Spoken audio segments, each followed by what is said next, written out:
Good morning students, welcome back to your Hindi class. Hindi में हम Hindi second पढ़ रहे हैं पल्लव। पल्लव में हमने क्या पढ़ा था? पाठ 4 कुछ काम करो। कुछ काम करो इस कविता को हमने पढ़ लिया था और ये जान गए थे इसके कवि कौन है ना।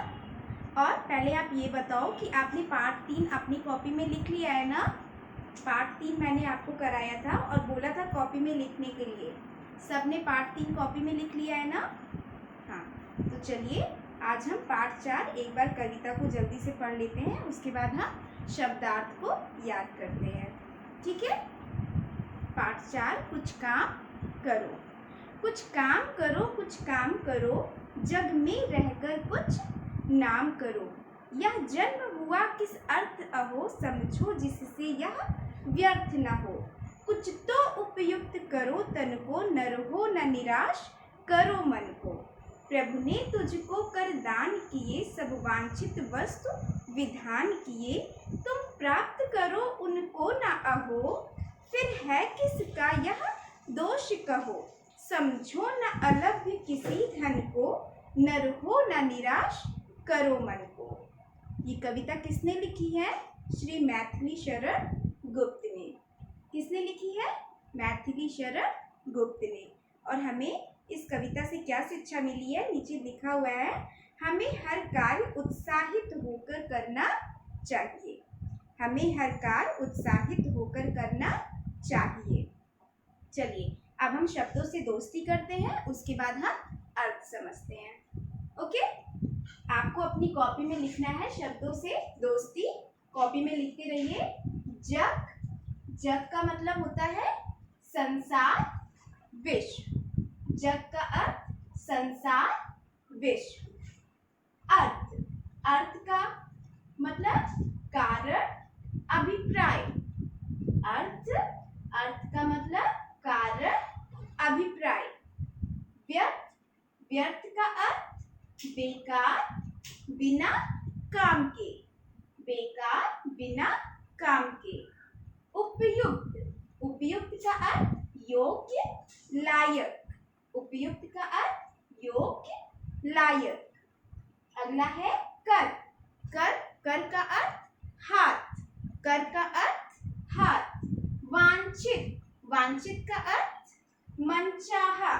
वांछित का अर्थ मनचाहा। वांछित मनचाहा। विधान, विधान का अर्थ नियम। विधान का अर्थ नियम। विधि विधान कहते हैं ना, विधि विधान। विधान का अर्थ नियम। दोष, दोष का अर्थ गलती। दोष का अर्थ गलती। अलभ्य, अलभ्य का अर्थ जो प्राप्त ना किया जा सके। जो प्राप्त ना किया जा सके उसे क्या कहते हैं? उसका अर्थ अलभ्य। ठीक है, चलिए एक बार हम फिर से पढ़ लेते हैं, उसके बाद हम अर्थ को समझते हैं। जग का अर्थ संसार विश्व। अर्थ का अर्थ कारण अभिप्राय। अर्थ का मतलब कारण अभिप्राय। उपयुक्त, व्यर्थ का अर्थ बेकार बिना काम के। व्यर्थ का अर्थ बेकार बिना काम के। उपयुक्त योग्य लायक। योग्य लायक। कर का अर्थ हाथ। वांछित का अर्थ मनचाहा। विधान का अर्थ नियम। दोष का अर्थ गलती। अलभ्य का अर्थ जो प्राप्त ना किया जा सके। जो प्राप्त ना किया जा सके। अब आप सब लोग अपनी बुक में देखिए, पाठ 4 कुछ काम करो। अब हम इसके अर्थ को समझते हैं। ठीक है? कुछ काम करो, कुछ काम करो, जग में रहकर कुछ नाम करो। आप कुछ भी काम करते रहिए और इस संसार में रहकर अपना नाम करिए। कुछ काम करके आपको क्या करना है? इस संसार में अपना नाम करिए। वो काम चाहे छोटा हो चाहे बड़ा हो, अपना आप कुछ काम करके संसार में अपना नाम करते रहिए। यह जन्म हुआ किस अर्थ अहो, समझो जिससे यह व्यर्थ ना हो। यह जन्म हुआ, आपका यह जो जन्म हुआ है मनुष्य के रूप में, आपका जो जन्म हुआ है इसके अर्थ को आप समझिए। आपका जन्म जो मनुष्य के रूप में हुआ है हुआ है इसके अर्थ को समझिए, इसके कारण को समझिए। यह जन्म हुआ किस अर्थ अहो, समझो जिससे यह व्यर्थ न हो। इसके अर्थ को, इसके कारण को समझिए जिससे यह आपका जो जन्म हुआ है यह व्यर्थ ना हो या बेकार ना जाए। यह जन्म हुआ किस अर्थ अहो, समझो जिससे यह व्यर्थ ना हो। आपका यह जो मनुष्य के रूप में जन्म हुआ है इसके कारण को समझिए और इसे व्यर्थ, इसे बेकार मत जाने दो। कुछ तो उपयुक्त करो तन को, न रहो न निराश करो मन को। कुछ तो उपयुक्त करो तन को, उपयुक्त मतलब योग्य।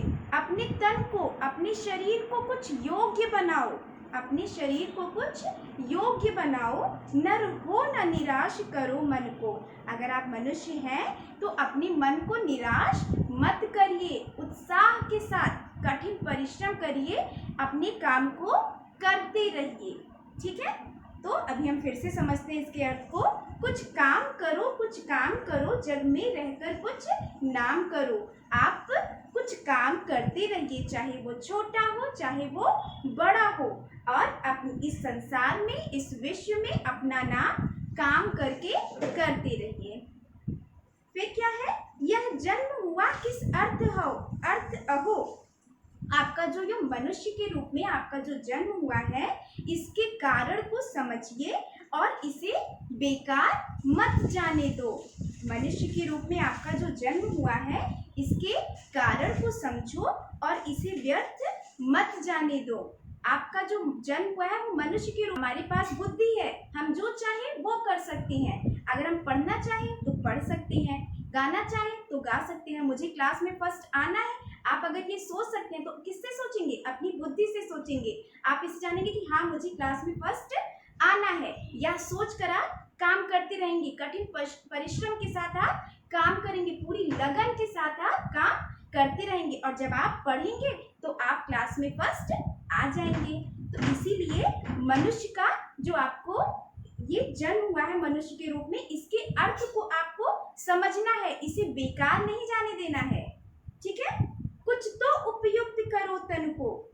इस तन को, इस शरीर को, तन का अर्थ है शरीर, शरीर को लायक बनाओ। इस लायक बनाओ कि आप इस संसार में काम करते रहो, कुछ ना कुछ काम करते रहो और अपना नाम करते रहो।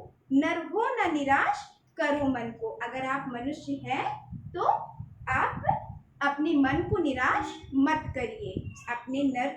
अगर आप मनुष्य हैं तो अपने मन को निराश नहीं करना है। आपको कुछ काम करके इस संसार में, इस विश्व में अपना नाम करते रहना है। फिर आप चाहे वो क्लास में फर्स्ट आकर करिए, चाहे कोई और काम करके करिए, लेकिन आपको अपना काम करते रहना है। अगर आप सोच रहे हैं कि हाँ मुझे ये काम करना है, कोई भी काम हो, चाहे आपको क्लास में फर्स्ट आना है, चाहे आपको डांस सीखना है, बहुत सारे लोग होते हैं, सबका अलग अलग एम होता है। किसी को डॉक्टर बनना है, किसी को इंजीनियर बनना है, किसी को हमेशा क्लास में फर्स्ट आते रहना है ना। तो ये काम आप कुछ अपना एम बनाओ और उस पर बिल्कुल पूरी लगन के साथ काम करते रहो। ठीक है, प्रभु ने तुझको कर दान दिए। कर का अर्थ होता है हाथ, मैंने अभी पढ़ाया है। प्रभु ने तुझको कर दान दिए, प्रभु ने आपको हाथ दान दिए हैं, है ना। इस हाथों को किसने प्रदान किया, ईश्वर ने प्रदान किया है। सब वांछित वस्तु विधान किए, और सारे वांछित मनचाहे वस्तु को प्रदान किया है। सब वांछित वस्तु विधान किए मतलब सब मनचाहे वस्तु को प्रदान किया है, और मुझे ये काम क्या करना है, पूरी विधि विधान के साथ करना है। अब जैसे आपको क्लास में फर्स्ट आना है, आपने बुक ले लिया, आपने कॉपी में भी लिख लिया हर एक चीज, लेकिन जब तक आप उसे याद नहीं करेंगे आप क्लास में फर्स्ट आएंगे नहीं आएंगे। तो जो भी आप काम करो पूरी लगन के साथ, पूरे नियम के साथ करो। ठीक है, पूरे नियम के साथ करोगे तभी तो आप क्लास में फर्स्ट आओगे। आपने बुक ले लिया, आपने कविता एक बार पढ़ ली, आपने उसको कॉपी में भी लिख लिया, लेकिन जब तक आप उसे याद नहीं करेंगे तब तक आपको याद होगा नहीं होगा। तो आपने काम तो किया लेकिन पूरे नियम के साथ नहीं किया, है ना। नियम के साथ नहीं किया तो आपको उसका फल मिलेगा नहीं मिलेगा।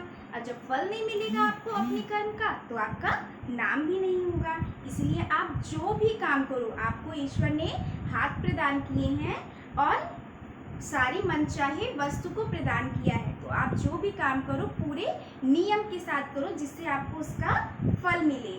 तुम प्राप्त करो उनको न अहो, आप खुद स्वयं प्राप्त करो इसको, उनको ना कहो, ईश्वर को दोष ना दो। आप खुद अपनी परिश्रम से उस जो भी आप करना चाहते हो आप अपने कर्म को प्राप्त करो और ईश्वर को दोष मत दो। फिर है किसका यह दोष कहो, तब आप कहो कि यह किसका दोष है। जब आप प्राप्त नहीं कर पाओगे तो आप कहोगे कि यह किसका यह दोष ईश्वर का है। आप कहने लगते हो ना, आपको कुछ प्राप्त नहीं हुआ तो आप कहोगे ईश्वर का दोष था, है ना। लेकिन आपको ये नहीं कहना चाहिए, आपको क्या कहना चाहिए, आप खुद स्वयं अपनी मेहनत से इसको प्राप्त करो और ईश्वर को दोष मत करो। फिर है किसी का यह दोष करो। समझो न अलभ्य किसी धन को, समझो न अलभ्य किसी धन को, नर हो न निराश करो मन को। अलभ्य का अर्थ मैंने समझाया था, जो प्राप्त ना किया जा सके। तो किसी को संसार में ऐसा कोई भी धन नहीं है जिसे आप प्राप्त नहीं कर सकते, जिसे प्राप्त ना किया जा सके। मतलब आप हर एक चीज संसार में जो चाहे वह प्राप्त कर सकते हैं। कैसे प्राप्त करेंगे, जब आप कर्म करेंगे और पूरी लगन के साथ करेंगे, पूरे नियम के साथ करेंगे, तब आप उस कर्म को, उस अपने जो आपका उद्देश्य है उसे प्राप्त कर सकेंगे। समझो न अलभ्य किसी धन को, किसी भी धन को, संसार में ऐसी कोई भी चीज नहीं है जिसे आप प्राप्त नहीं कर सकते हैं। तो इसके अर्थ को समझो कि आप हर एक चीज, संसार में जितनी भी चीजें बनी है आप सब कर सकते हैं और आप हर एक चीज प्राप्त कर सकते हैं। नर हो न निराश करो मन को, आप मनुष्य हैं तो आप मन से निराश मत होइए। आप कर्म करिए और जग में अपना नाम करिए। और कैसे कर्म करेंगे, पूरे नियम के साथ कर्म करिए। ठीक है, तो क्या हुआ इसका अर्थ, कुछ काम करो, कुछ काम करो, जग में रहकर कुछ नाम करो, अपना काम करते रहिए और इस संसार में कर्म करते हुए अपना नाम करते रहिए। यह जन्म हुआ किस अर्थ अहो समझो, जिससे यह व्यर्थ ना हो। आपका यह जो जन्म हुआ है इसके अर्थ को समझिए, इसे बेकार मत जाने दीजिए। इसके अर्थ को समझकर इसे बेकार मत जाने दीजिए। अगर आपको मनुष्य रूपी मनुष्य का जन्म मिला है तो आप इसे यूज करिए, इसका फायदा उठाइए। कुछ तो उपयुक्त करो तन को, अपने तन को कुछ योग्य बनाओ, अपने शरीर को योग्य बनाओ। और अगर आप नर हैं, अगर आप मनुष्य हैं तो अपने मन को निराश मत करिए, पूरे उत्साह के साथ, पूरे लगन के साथ अपना काम करते रहिए। प्रभु ने तुझको कर दान किए, प्रभु ने आपको, ईश्वर ने आपको हाथ प्रदान किए हैं और जितने भी मनचाहे वस्तु है सब प्रदान किए हैं। तो आप नियम के साथ सारी वस्तुओं का लाभ उठाकर अपने काम को करते रहिए। तुम प्राप्त करो उनको न अहो, आप स्वयं प्राप्त करिए इस चीज को, ईश्वर आपको देने नहीं आएंगे। आप जब खुद मेहनत करेंगे तब आपको यह प्राप्त होगा। अगर मैं कह दूं यह बुक है, अब यह बुक खुद पढ़ लेगा, स्वयं नहीं पढ़ पाएगा। इसे किसको पढ़ना है, मुझे पढ़ना है। जब हम पढ़ेंगे तब मुझे आएगा, हम नहीं पढ़ेंगे तो नहीं आएगा। अगर आपको इस बुक से हर एक चीज याद करना है तो आप कैसे याद करेंगे, आप खुद स्वयं पढ़ेंगे इस बुक से, आप इस बुक को लेंगे, इसे पढ़ेंगे, है ना। तो तुम प्राप्त करो, आप खुद स्वयं प्राप्त करो और ईश्वर को दोष मत दो। फिर है किसी का यहाँ दोष करो और फिर आप दोष दो। समझो न अलभ्य किसी धन को, आप किसी भी धन को ऐसा मत समझो कि यह प्राप्त नहीं किया जा सकता है। संसार में हर एक चीज को प्राप्त किया जा सकता है, अगर आप चाहेंगे तो उसे प्राप्त कर सकते हैं। कैसे प्राप्त करेंगे, आप पूरी लगन के साथ उस पर मेहनत करेंगे, फिर आप प्राप्त कर सकते हैं। न रहो न निराश करो मन को, आप मनुष्य हैं तो निराश मत करिए अपने मन को, अपने मन को निराश नहीं करना चाहिए, पूरे उत्साह के साथ कर्म को करना चाहिए। तो आज हमने क्या किया, इस शब्दों से दोस्ती की। शब्दों से दोस्ती में मैंने क्या बताया, जग का अर्थ होता है संसार, अर्थ कारण, व्यर्थ, बेकार, उपयुक्त, योग्य, कर, हार, वांछित, मनचाहा, विधान, नियम, दोष, गलती, अलग जो प्राप्त ना किया जा सके। उसके बाद हम इसके अर्थ को समझे है ना। आज आपको क्या करना है, इसको कविता को एक बार फिर से पढ़ना है, अर्थ को समझना है और इस शब्दों से दोस्ती करनी है और इसे कॉपी में लिखना है। शब्दार्थ को आपको पल्लव की कॉपी में सुंदर सुंदर अक्षरों में लिखना है। और हाँ, कुछ काम करो किसने लिखा है, किस कवि ने लिखा है? श्री मैथिली शरण गुप्त ने लिखा है। किसने लिखा है?